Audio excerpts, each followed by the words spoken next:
Esta serie que hemos estado desarrollando tocante la iglesia y el tema que sería la segunda parte, la iglesia que perdona. Primeramente Dios, oro al Señor que nos hable en esta tarde. Y cuando yo le digo a usted que nos hable, hermano, créame lo que yo me incluyo, porque yo necesito aprender, yo necesito practicar lo que la Biblia dice, poner por obra su palabra. Y créeme lo que entro a este lugar y especialmente aquí con temor y temblor. Es la palabra de Dios. Una vez me dijo mi pastor, lo que tú predicas es de vida o de muerte. ¿Sí entiende eso? Vida o muerte. Si no damos la palabra de Dios correctamente, de una manera estamos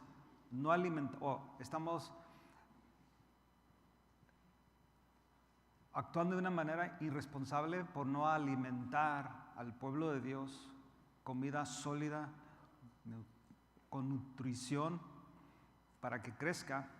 Entonces, si estamos aquí en este lugar alimentando con chatarra, o sea, entiéndese, comida del McDonald's, fast food, pizza, y si es todo lo que usted come físicamente, ¿qué cree usted que va a estar su cuerpo, hermanos? ¿Qué va a lograr ahí?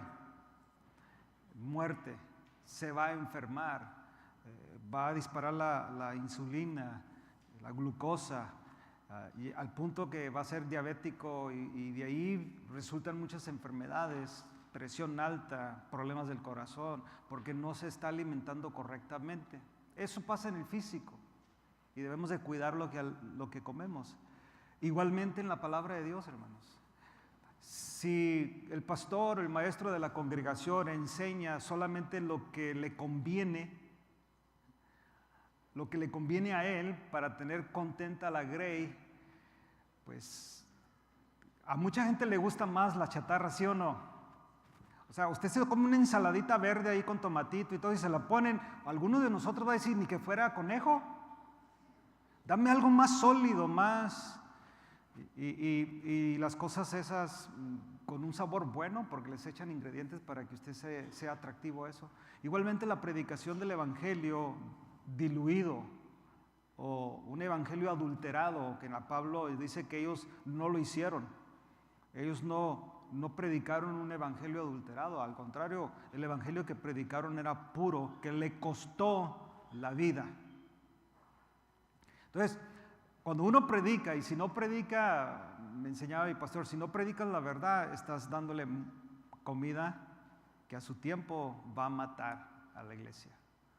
La va a desnutrir, va a ser una iglesia enferma, y usted sabe, cualquier enfermedad ya estás mal, y entonces ahí vienen las secuencias de la enfermedad, que al fin de cuentas es muerte, ¿sí o no? Es muerte. Entonces, nosotros tenemos la responsabilidad de predicar la vida, hermanos. La vida es una buena comida de la palabra de Dios. ¿Me va a ayudar, hermano? Yo le ruego que ore por mí. Cada vez que yo me pare a este lugar, sea jueves, domingo o en las actividades que tenemos, yo pueda siempre dar una palabra de verdad. Amén. Dice capítulo 6, versículo 1 de Gálatas. Voy a leer esta escritura, una escritura solamente, y de ahí vamos a continuar aprendiendo de una iglesia que perdona. Hermanos, y acuérdense que esta escritura es para la iglesia. Hermanos, si alguno fuere sorprendido en alguna falta, vosotros que sois espirituales, restaurarle con espíritu de mansedumbre, considerándote a ti mismo, no sea que tú también seas tentado. Oremos. Padre, gracias una vez más por tu palabra, Señor, en esta tarde. Perdóname, Señor, mis pecados. Perdona mi inconstancia, Señor. Tú conoces mi corazón y mi mente en esta tarde, Señor. Quiero ser usado por ti. Y todos, Señor, anhelamos que tú nos hables en esta tarde. Pero también, Señor, ayúdanos a practicar tu palabra, Señor. Ayúdanos a ponerla por obra, Señor. Porque tú nos garantizas que si obedecemos a tu palabra, seremos gente prosperada. Seremos gente victoriosa. Seremos gente, Señor, que nada nos hará falta. Ayúdanos, Señor, a abrazar la palabra de verdad. Que tu Espíritu Santo, Señor, que tú nos has dado, nos ayude, Señor, en el poder del Espíritu, en el poder de la palabra, Señor, te lo rogamos. En el nombre de Jesucristo. Amén. La semana pasada, hermano, estuvimos meditando, si quiere ir conmigo ahí, por favor, a Mateo capítulo 18. No lo voy a enseñar todo, solamente quiero que analice lo que estuvimos viendo tocante a los dos deudores y cómo Jesús enseña y nos enseña a nosotros, su iglesia hoy, lo que es un verdadero perdonador. O sea, una persona que realmente perdona, pero sobre todo una persona que también, es la palabra que quiero usar, que realmente, se me fue, estoy bien nervioso si supiera, que realmente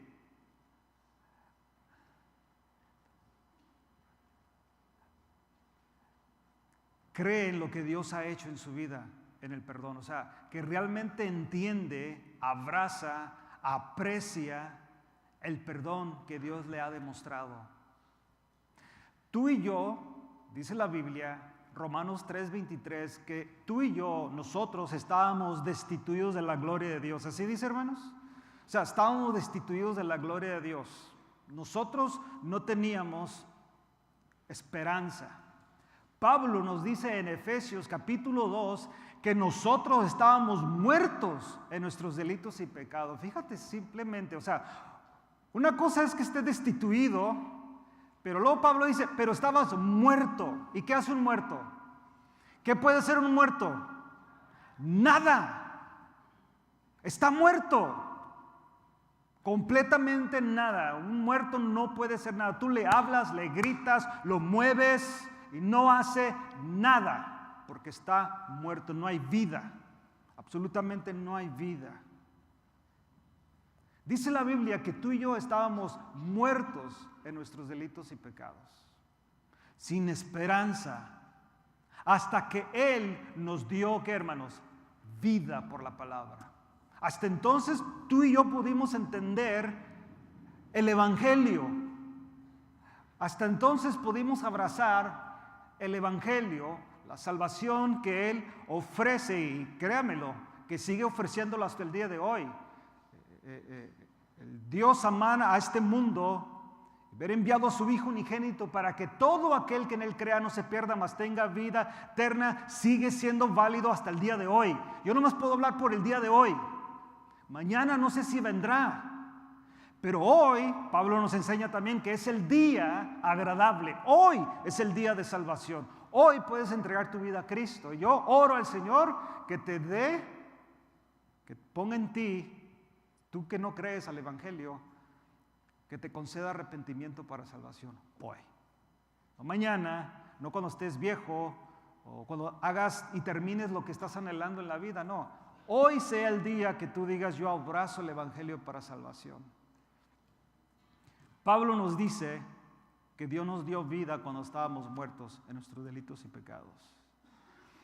Cuando tú y yo entendemos, hermanos, que al nivel donde Dios nos ha perdonado, y cuando ya lo abrazas bien y lo aprecias y admiras eso que Dios ha hecho en tu vida, cuando ya lo tienes bien claro, o lo tenemos bien claro, hermanos, bíblicamente La Biblia dice, o sea, hablando a través de la palabra por el Espíritu, tú y yo podemos hacer lo mismo, ¿sí o no? A ver, yo creo que vamos a tener que leer 2, 3 semanas el mensaje, ¿no? O sea, ¿podemos perdonar como Dios nos perdonó? Usted dirá, debemos. No, es que sí puedes. Sí podemos. Y es lo que Jesús está enseñando en esta parábola de estos dos deudores. Está enseñando que sí, el rey pudo perdonar a un hombre que era imposible que pagara su deuda. Aunque fuera a la cárcel, aunque fuera toda su familia a la cárcel y toda su descendencia, era imposible de este lado de la eternidad que el hombre pagara su deuda. En cambio, se encuentra con un consiervo que le debía mucho menos, algo muy pagable. A su tiempo se podría haber pagado esa deuda. ¿Y qué hizo el hombre que fue altamente perdonado? ¿Fue llevado a misericordia, hermanos? No. Dice que lo agarró del cuello, ¿verdad? Que ahí dice el capítulo, vaya ahí conmigo al capítulo 18, versículo 28, dice, pero saliendo aquel siervo, halló a uno de sus consiervos que le debía 100 denarios y haciendo de él le ahogaba diciendo, págame lo que me debes.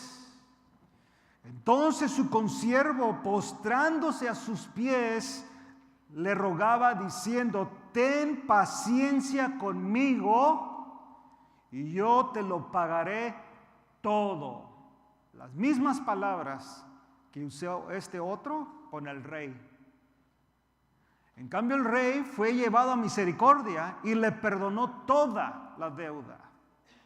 No le rebajó la deuda, hermanos, que es lo que hace el IRS muchas veces, que es lo que hacen los acreedores muchas veces.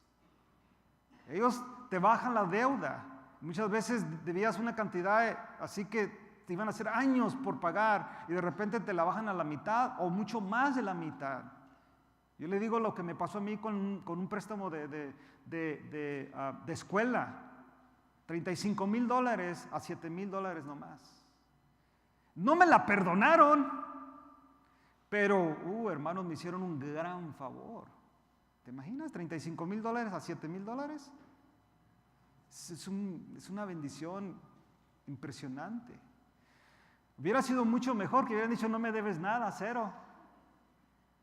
Pero pues uno también aquí se firma uno para algo, pues hay que cumplir, salir al otro lado. Pero fíjate, a este hombre se le pagó todo, en cambio él no fue llevado a misericordia. Él quiso su dinero, mas él no quiso, sino fue y lo echó en la cárcel hasta que pagase la deuda. Entonces Jesús nos está diciendo aquí que nosotros podemos y debemos perdonar como Dios nos perdonó a nosotros. Tú y yo, nadie aquí, hermanos, si has sido llenado del Espíritu Santo, eres nacido de Dios. Dios es tu Dios.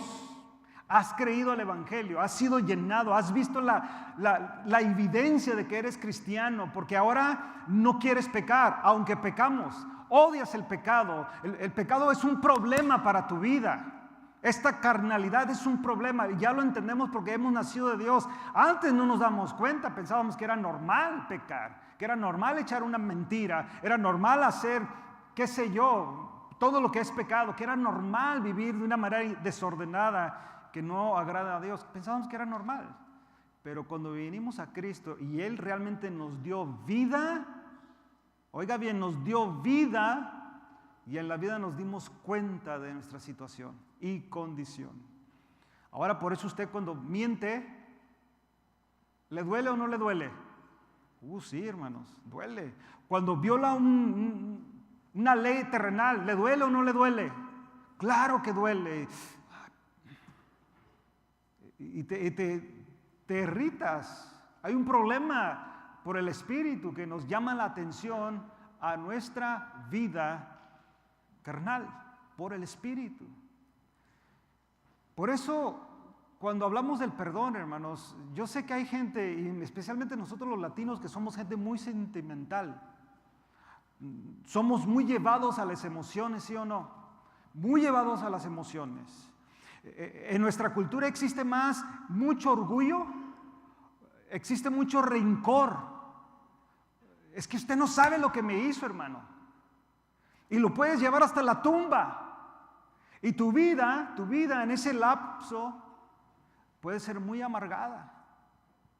Puede ser una persona muy amargada por no haber perdonado, por no haber entregado este problema al Señor, que Él lo solucione en su perfecta manera de hacerlo. No, preferimos, llegamos al punto de decir, es que a usted no le importa. No, yo sé, yo estoy consciente de eso. Es que usted no sabe lo que me hicieron y yo jamás voy a perdonar. Bueno, yo te digo, si tú estás en Cristo, segunda carta a los Corintios capítulo 5, 17, dice, si alguno está en Cristo, ¿qué es?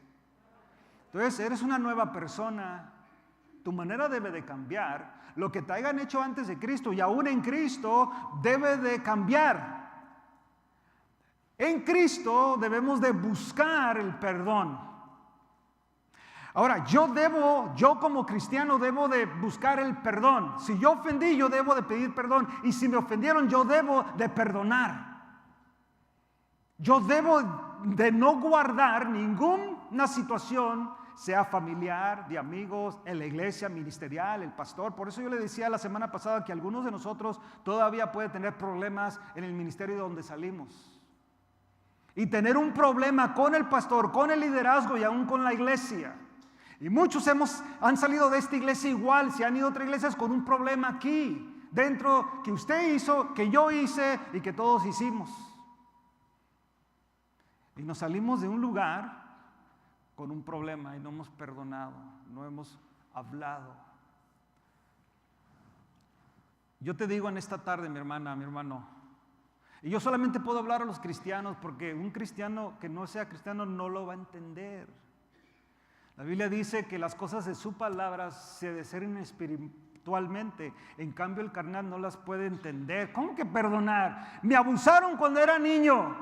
¿Cómo que voy a perdonar a ese o a esa o a esos? Es que usted no sabe, hermano, el coraje que tengo.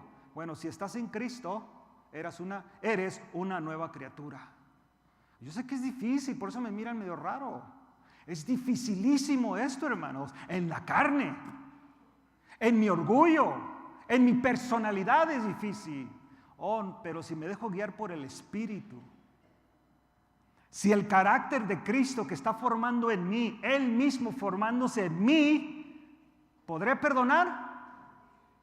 ¿Se acuerda que yo le leía el domingo pasado esa última palabra, una de las últimas palabras de Jesús, al Padre, diciéndole a Él, Señor, perdónalos porque no saben lo que hacen. Perdónalos porque no saben lo que hacen. Y me preguntará, ¿ese grupo de gente se arrepintió? Pero Él estaba diciendo que, perdónales. Fíjate, no estaba diciendo como Juan y Jacob, esos hermanos del trueno, cuando los samaritanos no quisieron recibirlos y ellos le dijeron a Jesús, ¿quieres que oremos para que venga fuego y los consuma? Esa hubiera sido la actitud nuestra, a lo mejor. En cambio, Jesús se da como ejemplo, Padre, perdónalos, porque no saben lo que hacen. Y lo que estaban haciendo, hermanos, era una injusticia de todas las injusticias. De condenar a un hombre a la cruz, a la máxima pena de muerte, por algo que él nunca hizo, porque es inocente. En cambio sabemos que Él, por amor a nosotros, llevó nuestro pecado. Y la única manera que el pecado puede ser perdonado es a través de la sangre derramada de una víctima inocente. Desde la antigüedad. Así fue el plan de Dios. Una víctima inocente tiene que derramar sangre en ese tiempo era para apaciguar la ira de Dios hacia la humanidad y especialmente hacia su pueblo Israel. Hoy dice la Biblia que la sangre de Cristo nos limpia de todo pecado. Amén. Por consecuencia de que la sangre de Dios, de Cristo, me limpia de todo pecado, me declara inocente, no es licencia para ir a pecar, porque acuérdense, ya lo hemos aprendido, el pecado también trae consecuencias. Y hay consecuencias hasta de muerte, mis hermanos, por la disciplina de Dios. Mejor no peques, no tientes a Dios, no digas voy a pecar ahorita y acabo pido perdón al rato. No lo hagas. Juan es el consejo que da, mis hijos o hermanos, por eso les digo que no peques, porque el pecado trae consecuencias. Nos aleja primeramente, hermanos, de la comunión con Dios.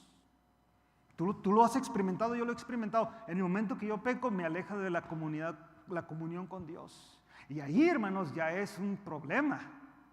No tener comunión con Dios es un problema, pero por causa del pecado, porque Dios odia. Dios no tiene ninguna amistad con el pecado, hermanos.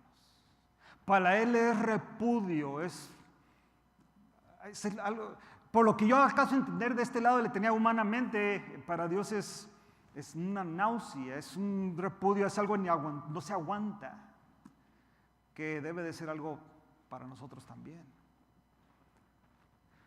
Tú y yo tenemos la capacidad, hermanos, de perdonar. Cualquiera sea lo que tú necesitas perdonar. Por eso muchas veces la iglesia, yo nomás puedo hablar por casa de oración Glendale, probablemente no podemos continuar en el progreso de la iglesia. Y no estoy hablando de que la iglesia se llene y no quepa la gente aquí. Si Dios quiere lo hace, Él añade a los que han de ser salvos. Ese no es el problema. Aquí hay una estrategia de crecimiento. No hay estrategia. La estrategia que, si se usa esa palabra, sería lo que Jesús dijo: prediquen, hablen, den a conocer a Jesús. Y Dios añade a los que han de ser salvos a su iglesia. Eso lo hace Dios. Pablo sembró, Apolos regó, y el que dio el crecimiento fue Dios, y sigue siendo Dios. Pero en esto, hermano, en esta nota, nosotros tenemos que tener algo muy claro como iglesia. Nosotros, para poder crecer espiritualmente y para poder ser gente de esta congregación productiva, gente madura, fuerte, que cuando vengan problemas no nos tambalee, o sea, no nos desanime. Cuando venga un problema, usted y yo estemos firmes, a pesar de lo que pueda suceder en nuestro contorno, a nuestro alrededor. Sea aquí en la iglesia, sea en su familia, sea en su empresa donde trabaje, que nada, como decimos los mexicanos, que nada te mueve el tapete. Nada. ¿Sí entiende ese término, hermanos? O sea, te mantienes sólido, te mantienes firme, a pesar de que se está viendo todo muy mal. Te mantienes firme, te mantienes sólido, te mantienes de una manera así como simplemente dependiendo de Dios. Jesús enseñó que sí se puede, pero también enseña aquí de no hacerlo va a traer consecuencias a tu vida. No perdonar, hermanos, va a traer consecuencias a tu vida. No perdonar. Yo por eso en esta tarde, hermanos, yo te animo. Y esa es la palabra exhortar. Yo te exhorto, yo te animo a que hoy, si ya lo hiciste, es gloria a Dios, pero que hoy perdones. Tú y yo necesitamos perdonar. No podemos mantener allí un problema por falta de perdón. Necesitas soltarlo en el nombre de Jesús. Tú ya no puedes detener eso, no debes de detenerlo porque tú eres hijo de Dios. Dios no detiene y no ha detenido hasta el día de hoy, hermanos, nuestros pecados. Él ha perdonado todos nuestros pecados. Él ha perdonado todos nuestros pecados y nos ha dado a usted y a mí, a nosotros, la capacidad de hacer lo mismo. No hacerlo, hermanos, va a traer consecuencias a su vida.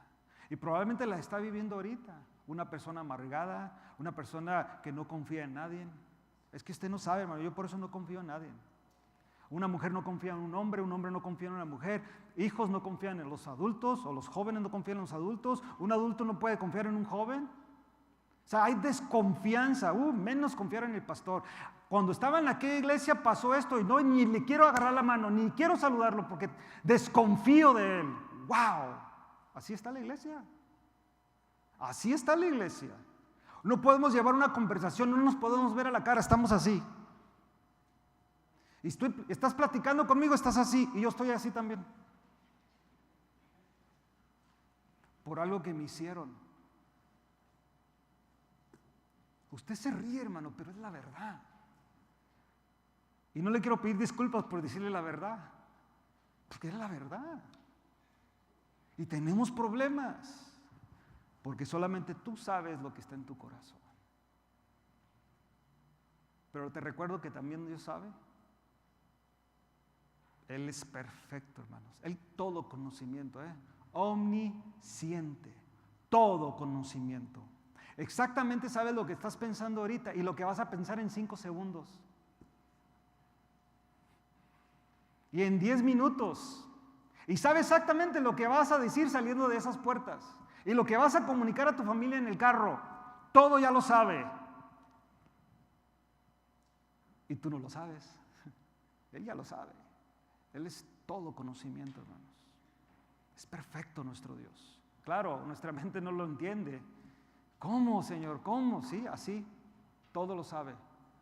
Está en nuestro pasado, presente y futuro. Él ya está ahí. Todo lo sabe. Pero fíjate, nos deja su palabra para que tú hagas buenas decisiones. Y basadas en esas decisiones, tu vida sí va a manejarse hasta el día de Jesucristo. Esperando que crezcamos, que maduremos, que seamos gente madura. Como dice Pablo a Timoteo, le dice que la palabra de Dios, y estoy parafraseando, es inspirada por Dios. O sea, su palabra es inspirada por Dios. Y es útil para enseñar, para redarguir, reprender, para instruir en justicia, a fin de que el hombre de Dios, y él está hablando en el contexto original a él como pastor, para que tú, pastor, tú, Timoteo, y lo podemos aplicar al pastor local, al maestro, lo podemos aplicar al papá de la familia o a la mamá de la familia, lo podemos aplicar a usted completamente. Podemos hacer una aplicación para que tú estés ¿qué? Maduro, que es perfecto, enteramente preparado para toda buena obra. Es la palabra de Dios. Para que tú y yo seamos gente madura, perfecta, preparada, entera o íntegra, ¿verdad? ¿Sí has conocido el pan íntegro? ¿Lo has pesado? Al otro pan que hasta nomás le ponen un color café, pero miras nomás lo pintan, parece que es whole wheat, pero no es, pero un whole wheat que es íntegro, pesado, buen pan, y luego el precio te lo dice también. Bueno, nosotros debemos ser íntegros. Por eso vamos a analizar esto ahora. Regrese conmigo una vez más a Gálatas, capítulo 6.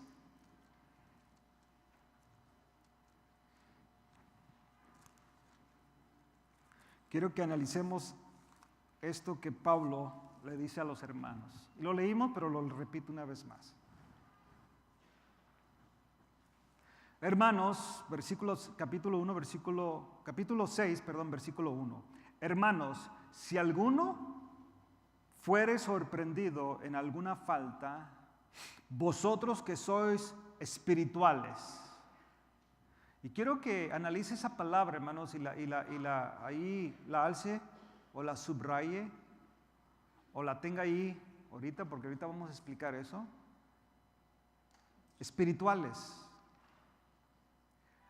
¿Qué hace el espiritual?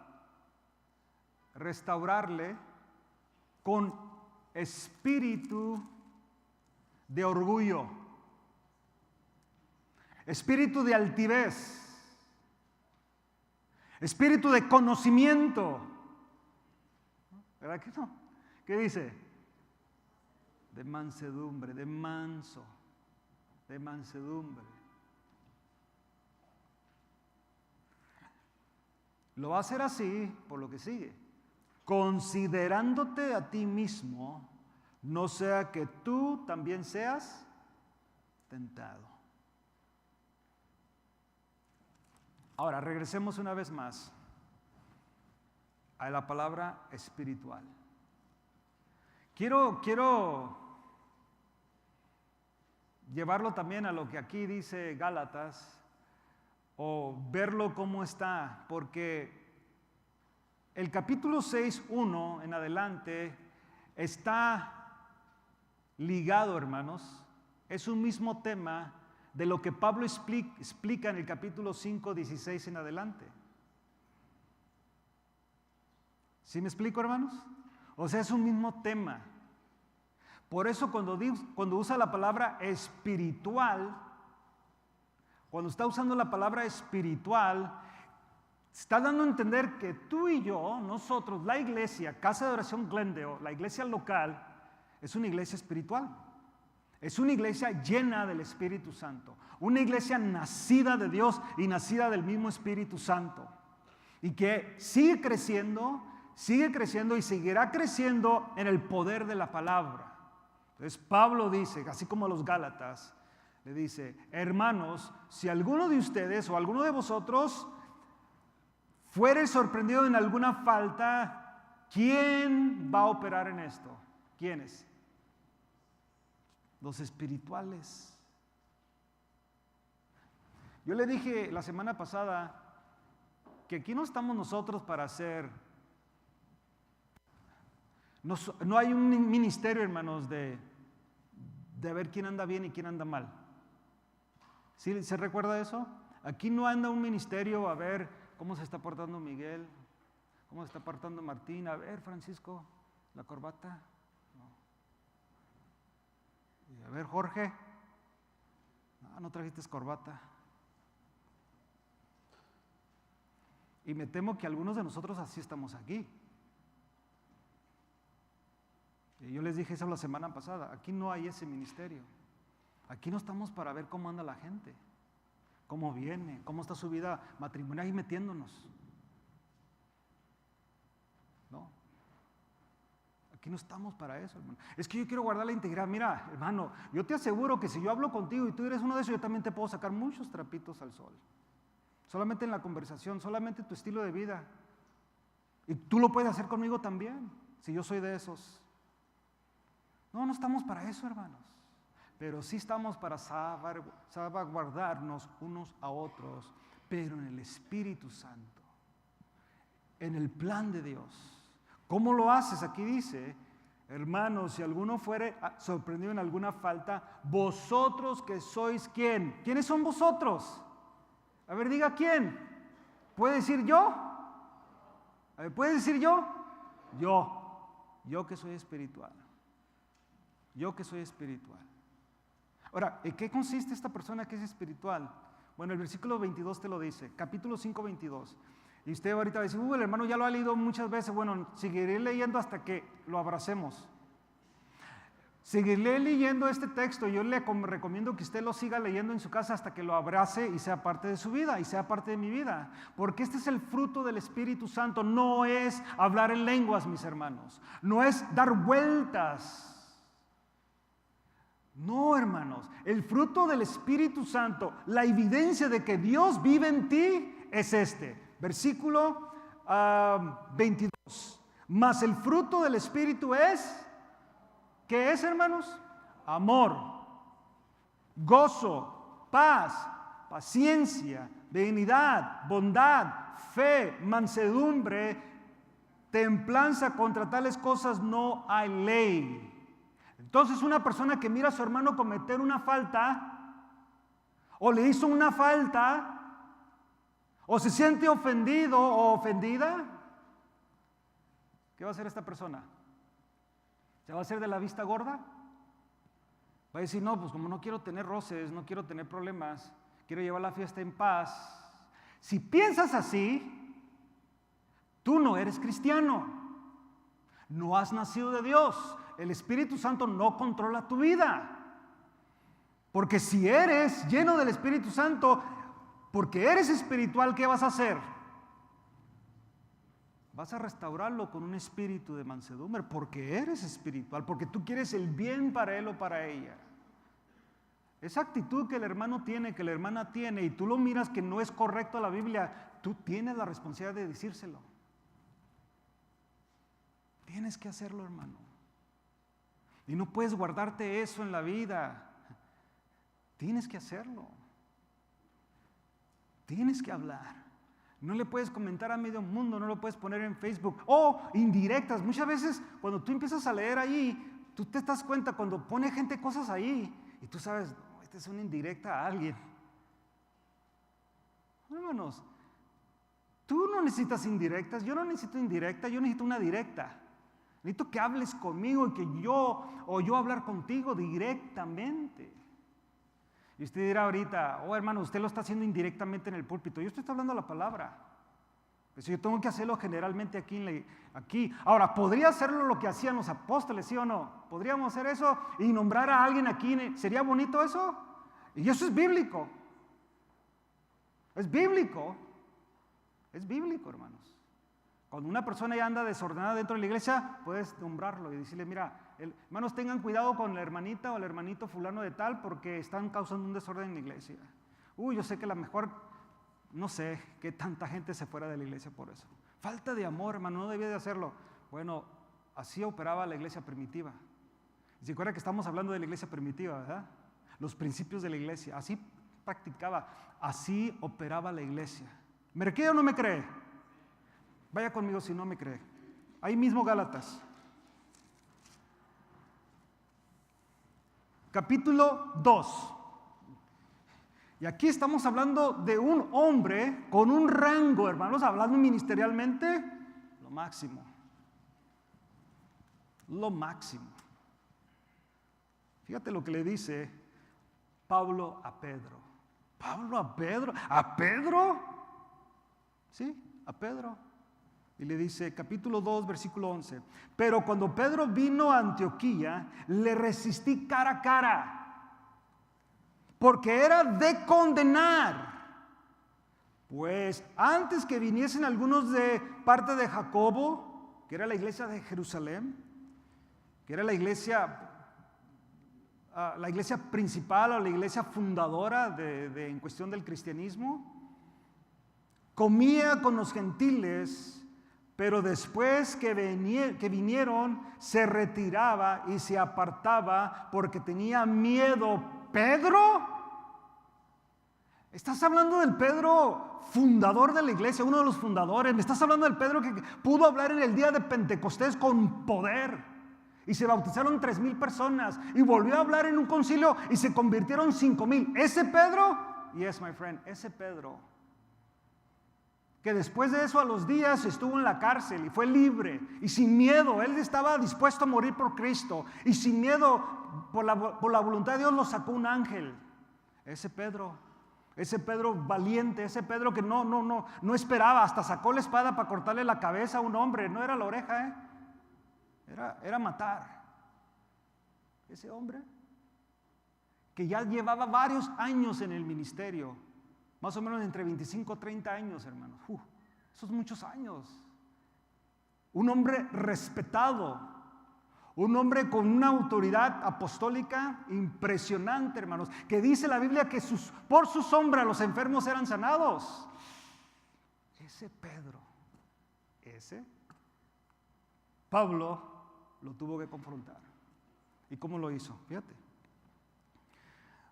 Se resistía, se retiraba y se apartaba porque tenía miedo de los de la circuncisión, entiéndase del judaísmo, Y en su simulación,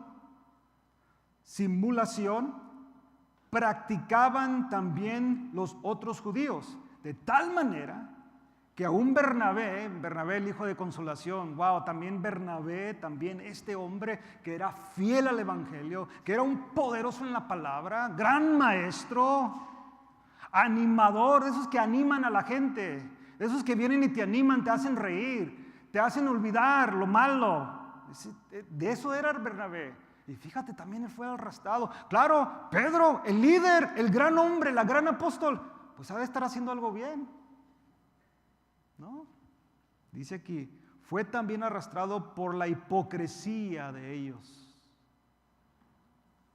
Pero cuando vi que no andaban rectamente conforme a la verdad del evangelio, ¿sí está entendiendo por qué Pablo actuó eso? Porque vio lo que no estaban haciendo rectamente conforme al evangelio. Entiéndase, conforme a la palabra, hermanos.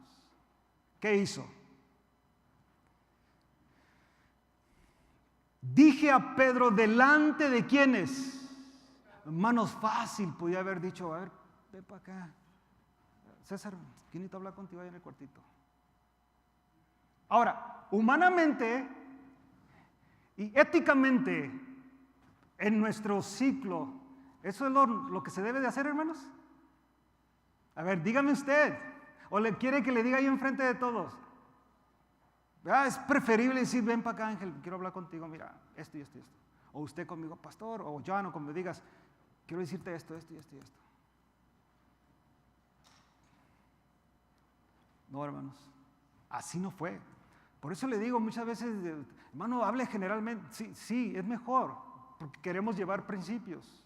Pero llega el momento donde también la iglesia tiene que practicar esto. Si sigue el desorden y sigue esa persona o esas personas desordenadamente, llega el momento donde tiene que hacer uno eso.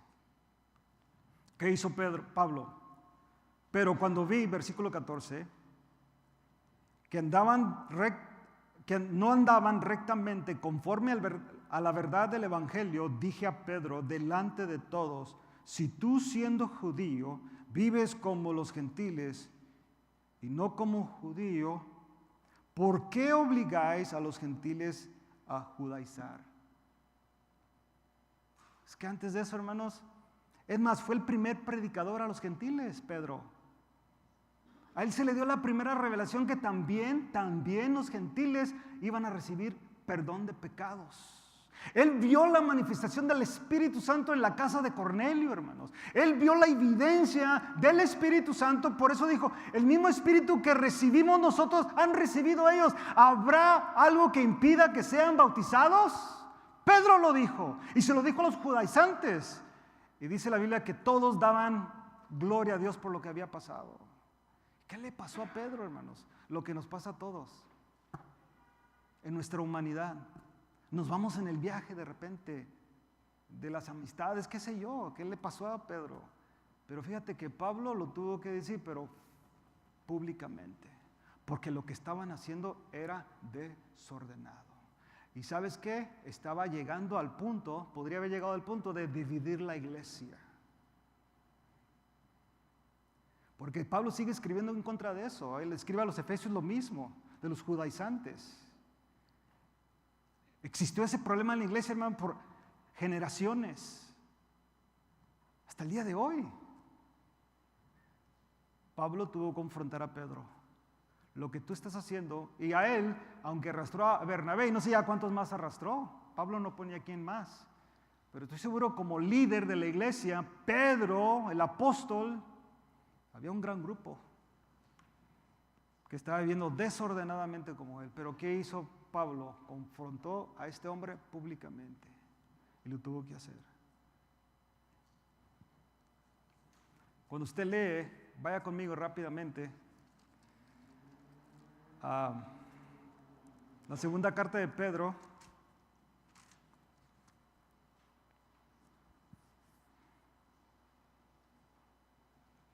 Una de las últimas cartas.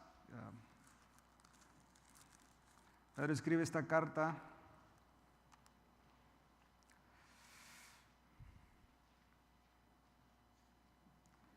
Mire lo que dice el capítulo 3.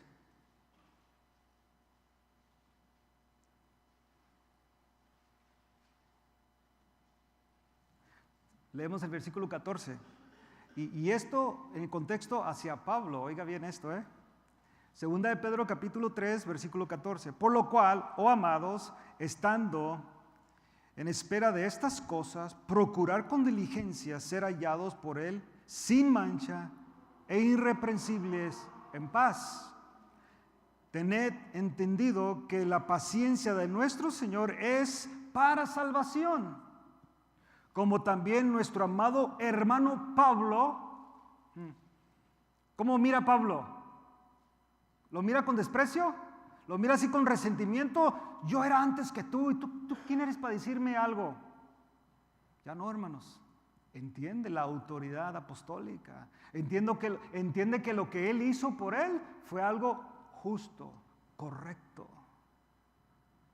Como lo mira, como también nuestro amado hermano Pablo, según la sabiduría que le ha sido dada, os ha escrito casi en todas sus epístolas, hablando en ellas de estas cosas, entre los cuales hay algunas difíciles de entender, las cuales los indoctos e inconstantes tuercen, como también las otras escrituras, para su propia perdición. Pero quería leerlo eso para que viese usted en Pablo, ya no, en Pedro, ningún sentimiento malo hacia Pablo. Y cuando él escribe esto ya había pasado tiempo de esta. Acuérdense que la primera carta que escribe Pablo es la que estamos leyendo ahorita, Gálatas, es la primera carta que escribe Pablo a las iglesias, su primera carta. Esto era muy nuevo. Pero Pablo nos dice a nosotros, ¿cómo debes reaccionar? ¿Qué es lo que dice aquí Gálatas, una vez más, Gálatas 5? ¿Qué es el fruto? Para que tú y yo, hermanos, podamos ser gente que podamos restaurar a nuestra hermana, a nuestro hermano. Nunca podrás hacerlo en la carne y no debes de hacerlo en la carne. Confrontar a tu hermana, confrontar a tu hermano, el objetivo principal es restaurarlo, ¿sí o no? A ver, ¿sí o no, hermanos? ¿O es que lo bajen? ¿Que lo sienten? ¿Ese es tu objetivo? ¿Que lo corran de la iglesia? ¿Que le quiten los privilegios? ¿Ese es tu objetivo, hermano? Porque cuando me dices a mí, ese es. Como soy el pastor, ¿y qué? ¿Por qué lo tiene ahí? ¿Así? ¿Por qué lo tiene ahí? Ese es el objetivo. El objetivo es, pues, Jesús podía haber quitado a Pedro. Lo podía haber quitado. Desde el principio lo hubiera quitado, ¿no? Lo negó. Y todos sus apóstoles, ¿qué hicieron? No le creyeron. Todos fueron incrédulos, hermanos. De una manera todos le negaron y todos lo entregaron. Todos hicieron lo mismo. Jesús no los rechazó. Jesús no. Jesús sabía que este grupo de hombres iban a mejorar, a llegar a ser campeones del evangelio. Pero fíjate todavía Pedro. Yo nomás me digo Pedro, porque Pedro está registrado aquí. ¿Qué no haría Juan? ¿Qué no haría Mateo? ¿Qué no harían los demás? ¿No? ¿Qué no harían? Que no está en la Biblia registrado. Me pongo yo a pensar si Tomás seguiría dudando. A los 3, 4 años también volvió a dudar. Sabemos, la Biblia nos lo enseña. Pero Dios no los rechazó ni los quitó, hermanos. Claro, los confrontó a través de hombres, o mismo Dios directamente a ellos. Como el confrontamiento que tuvo Dios con Pablo fue directa. Él lo dice para no exaltarme, para que no tenía la tendencia de que se le subiera, de los misterios que dio la vida, se le fue dado un aguijón. Ese era de parte de Dios. No vino ningún ministro, nadie a decirle a Pablo, simplemente fue Dios, no, necesitas estar tranquilo ahí porque tú tienes un problema. Y ahí te va el aguijón. ¿Cómo vamos a restaurar a nuestra hermana, a nuestro hermano? No lo puede hacer en la carne. El problema que tenemos tú y yo en la carne es que el problema que tenemos tú y yo en la carne es que tú y yo somos mejores que los demás. Ese es el problema de la carne. Míreme a mí. Ese es el problema de la carne. que tú y yo somos mejores. Cuando tú vas y confrontas a un hermano en la carne es porque tú te estás sintiendo mejor. Y le vas a sacar los trapitos al sol de una manera carnal. Por eso vas a querer que se siente, que se vaya, que prácticamente se sienta humillado delante de tu presencia. Así lo vas a querer ver. Así. Cuando es en el Espíritu, hermanos, es muy diferente. Por eso dice Pablo aquí, el fruto del Espíritu es amor, gozo, paz, paciencia. ¿Qué era lo que le pedían los deudores? Primeramente el primer deudor al rey. ¿Que fuera qué? Paciente. ¿Qué le pidió el otro deudor al otro? ¿Que fuera? Paciente.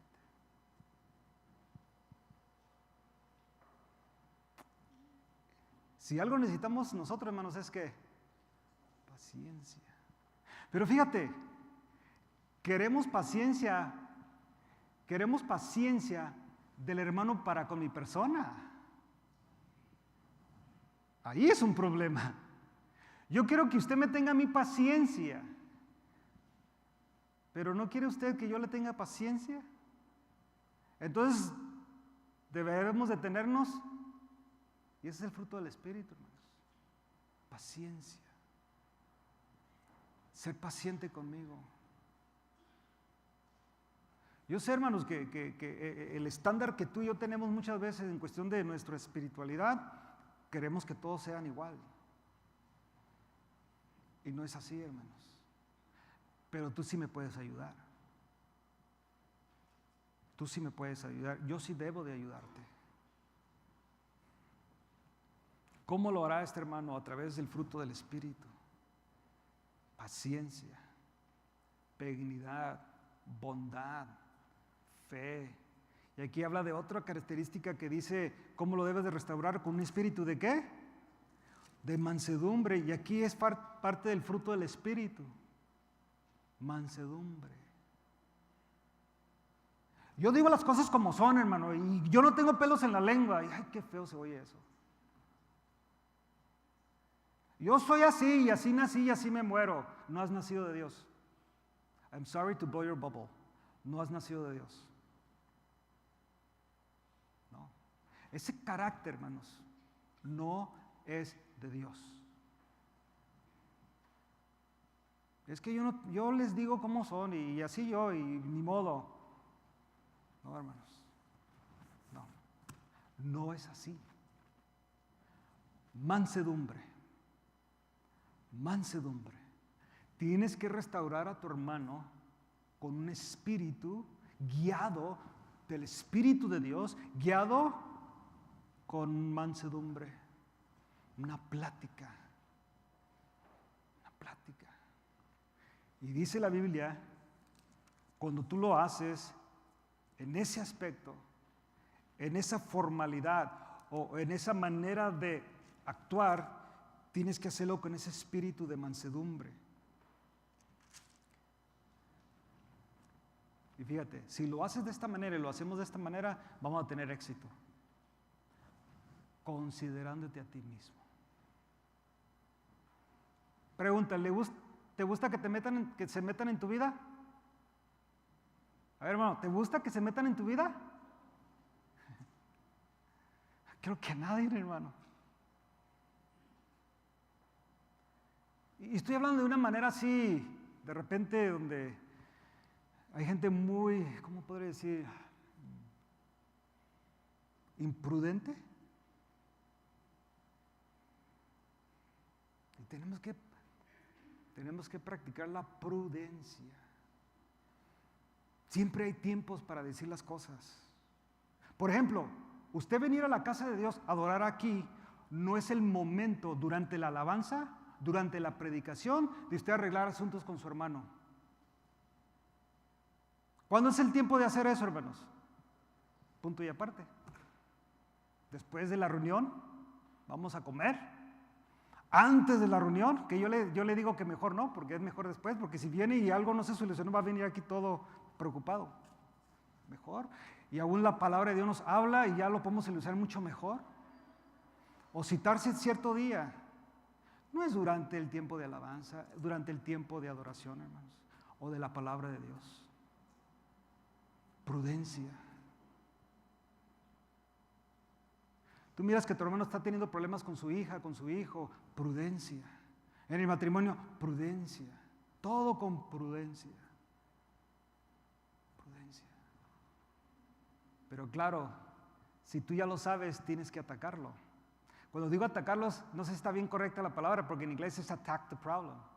Tienes que ver el problema y tú tienes que ir a solucionarlo, ayudarle a esa persona o a esa familia o a ese matrimonio o a ese joven, esa jovencita, a esa hermana, hermano, a ese padre, madre, a restaurarlo. Tienes que hacerlo. Pero hermano, hermana, tienes que ser prudente, muy prudente. Y nunca te pongas como ejemplo. Es mejor vivir tu vida como un ejemplo. No, es que yo sí, hermano, hermano, no. Yo anhelo ser un ejemplo de usted. Como yo les he dicho a los jóvenes, yo anhelo que mi ejemplo que hemos durado Marilu 30 años casados, que ese es un ejemplo a ustedes que sí podemos. Y vamos por más.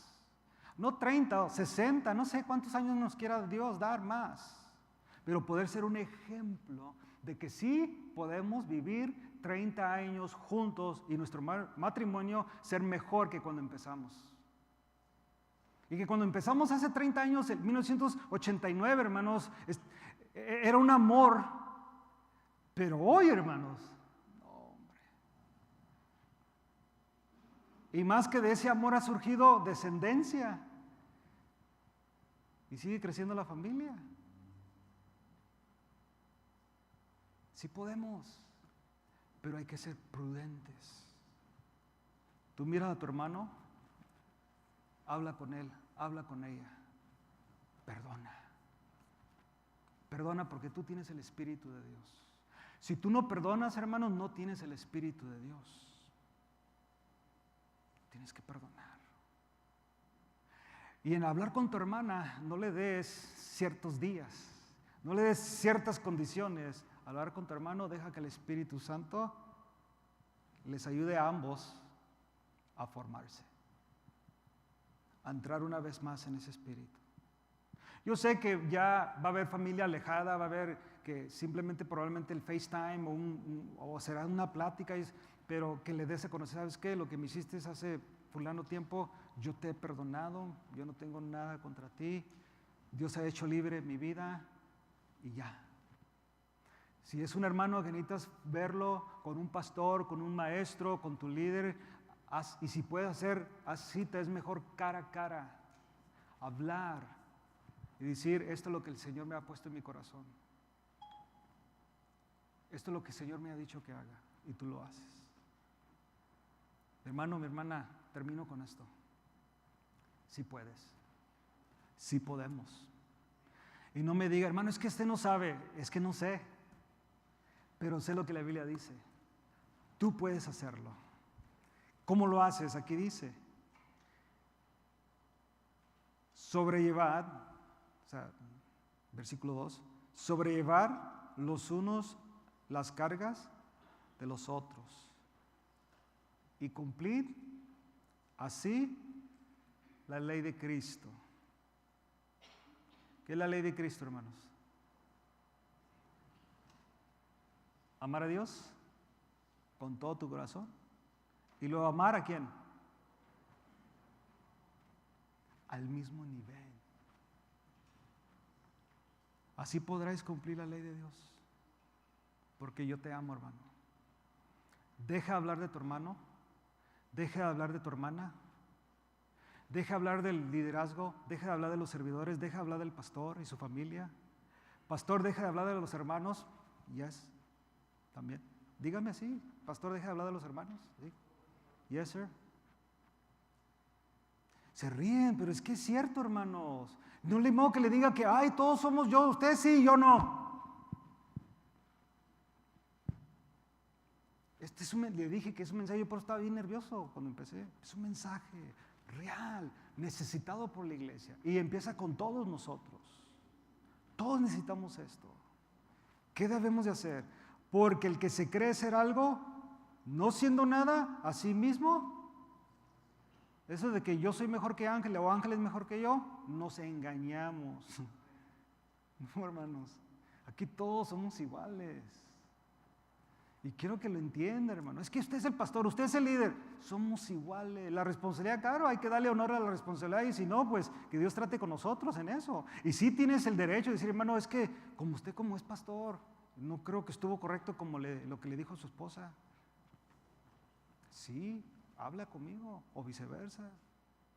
Tu posición, hermano, es una posición dada por Dios, pero que tú tienes que vivir de cierta manera. Es cierto. Yo aprendí ayer un mensaje, una predicación que me mandaron de este predicador que le dijeron a él, y es cierto, yo lo abracé en el momento porque yo sí creo. Los hermanos de la iglesia sí pueden hacerlo, pero tú no puedes. ¿Sí me explico, hermanos? Ellos sí pueden, pero tú no, porque tu posición estás en otro nivel hablando ministerialmente. Tú ya no puedes. Porque la gente puede malinterpretar lo que estás haciendo. Es cierto. Hermano, ¿por qué no hace? No, hermano, gracias. Ay, hermano, no tiene nada de malo. En mi mente yo sé que no tiene, pero por amor a ti, no. Porque mañana o pasado, el pastor también andaba. Es que no debo. Yo no, si tú lo haces, pero hay cosas que ya no. Y lo abracé, dije, es cierto. Aunque sí, siempre he creído en eso. Sí, hermanos. Hay que guardarnos. Si tú en esta tarde te crees que eres algo, te engañas a ti mismo. Cuando tú confrontas a tu hermano te confronte a ti, ambos como que no son nada. Simplemente quieren lo mejor para cada uno. Yo quiero lo mejor para ti. ¿Y qué puedo hacer yo? Como le he dicho, ¿qué puedo hacer yo para mejorar tu vida? ¿Qué puedo hacer? Estoy aquí. ¿Qué puedo hacer para mejorar tu vida? Yo quiero que salgas al otro lado. Yo no quiero que pierdas tu posición ministerial, tu servicio en la iglesia, tu liderazgo, tu pastorado. Yo no lo quiero que no. Al contrario, estoy aquí para ayudarte, para que florezca, para que salgas al otro lado victorioso. Así debe ser nuestra actitud, hermano. ¿Cuándo? Perdonamos. La iglesia que perdona. Amén, hermanos. Pónganse de pie, vamos a orar.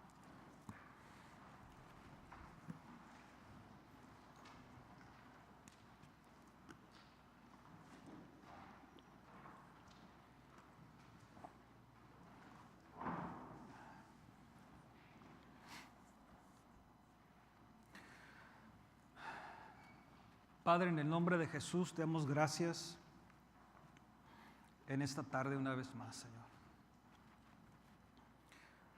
Si algo anhelamos Casa de Oración Glendale, ser una iglesia que perdona, Dios.